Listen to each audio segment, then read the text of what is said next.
Welcome back to 504 Road Trips. Today we continue our drive up US Highway 11, beginning at Louisiana Mile 18 as we leave the city limits of Slidell, heading north. We enter the unincorporated community of Alton, which is spread out on the left side of US-11 for a couple of miles. Alton only has a few hundred residents. The Norfolk Southern Railroad tracks run alongside US-11 to the right, and ahead on the other side of the tracks is the St. Joe Brick Works, founded in 1891. St. Joe bricks are formed in wooden molds using soft mud. The bricks can be found all over the New Orleans metropolitan area as well as nationwide, with the word St. Joe prominently molded into the side of each brick.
We entered the town of Pearl River, which had a population of 2,618 as of the 2020 census. The community had its beginnings in 1859. It was originally known as Hello, a moniker it reputedly garnered from loggers yelling to one another as they labored alongside the nearby Pearl River. Hello began as a small railroad town with a station constructed in 1886. In 1878, in a break from ridiculosity, the town's name was changed to Pearl, and then a few years later to Pearlville, and finally Pearl River in 1888, since that was the name of the river to the north, and the railroad had given that name to the station built in town. Pearl River was incorporated as a village in 1906 and a town in 1964.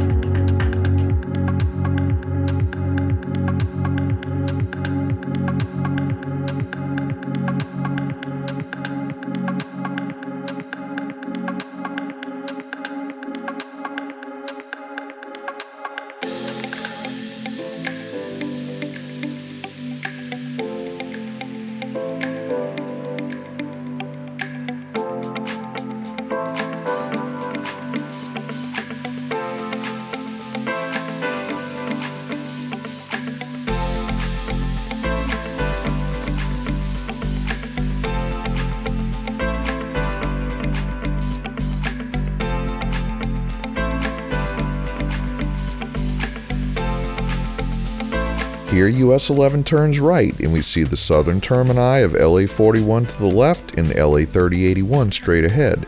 We're going to cut across the railroad tracks and east to get onto I-59 to get across the Pearl River into Mississippi, as I-59 has the only remaining vehicular bridge that crosses the river.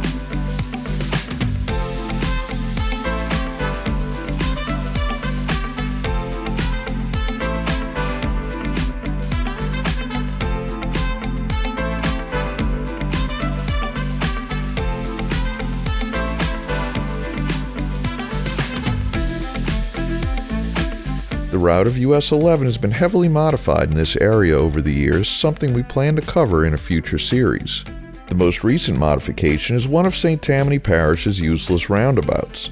I'm sure someone felt that some form of traffic control was needed here, since there's a giant rooms-to-go outlet and warehouse, as well as a distribution center for associated wholesale grocers down that road.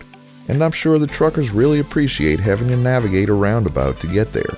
This area here near I-59 has been built up quite a bit over the last decade with a microtel and a choice of Texaco and Circular K for snacks and gas.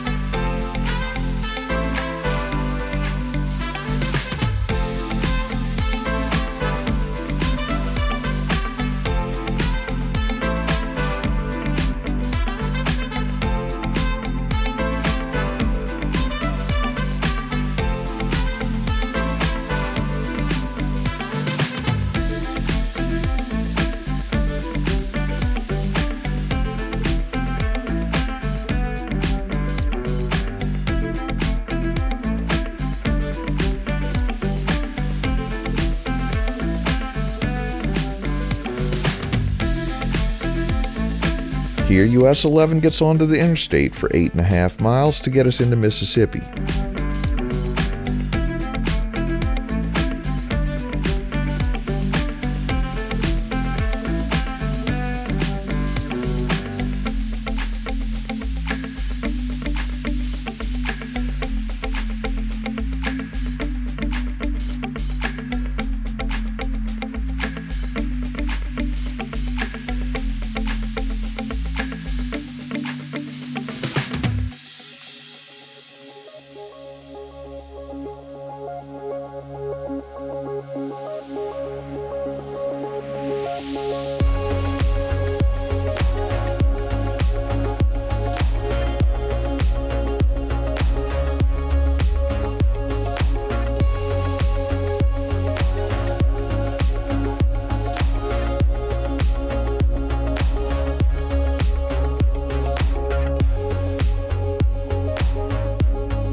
As we cross the Pearl River, we enter Pearl River County, Mississippi, and the unincorporated community of Nicholson.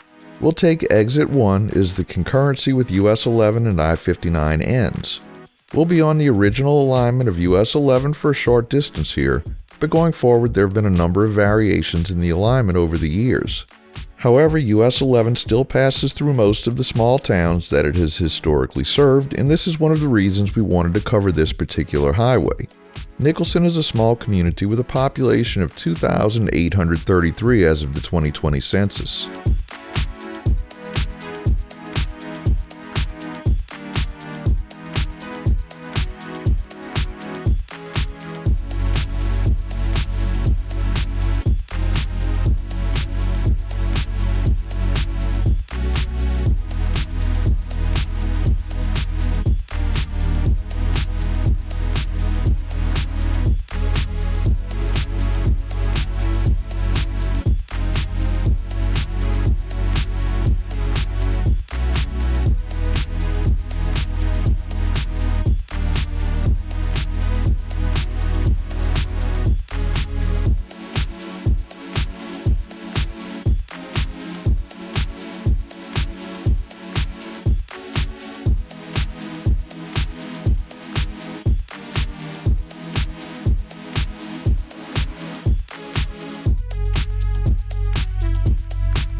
Here we enter the city of Picayune, named for a Spanish coin valued at 1/2 of a real, and by extension can mean trivial or of little value. Ironically, Picayune is the largest city in Pearl River County with a population of 10,878. The town was given its name by Eliza Nicholson, the owner and publisher of the New Orleans Daily Picayune, also named for the Spanish coin. Picayune's population temporarily expanded in the aftermath of Hurricane Katrina as the area suffered less damage than surrounding communities and became a refuge for victims of the hurricane seeking temporary homes. The population has since increased by about 2,000, likely due to many of these Katrina refugees making Picayune their permanent home in its safer, more inland environment. Picayune is home to prominent YouTuber Audubon5425.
We pass through the old downtown portion of Picayune here, and you can see the old Picayune Amtrak passenger train station on the left. You can also see the giant mug from the Picayune Frost Top on display alongside the station.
Here through the rest of Picayune, US-11 has been widened and improved very recently.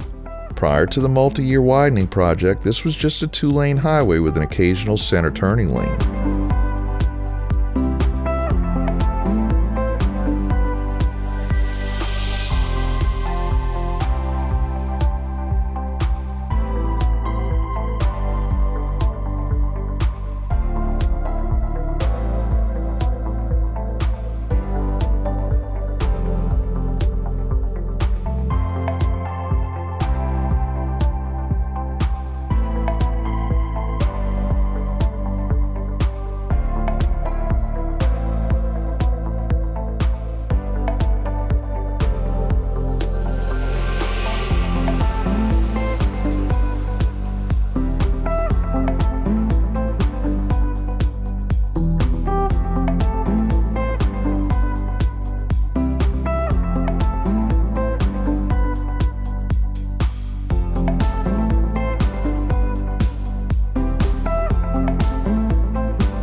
conclude today's video as we leave the city limits of Picayune. Thanks for watching. We've enabled channel memberships, so for just $1 a month, you can help support our channel and receive special perks. Click the link in the description to join. If you like this video, please give us a thumbs up, post a comment, subscribe, share and follow us on social media, and join us for our next 504 road trip.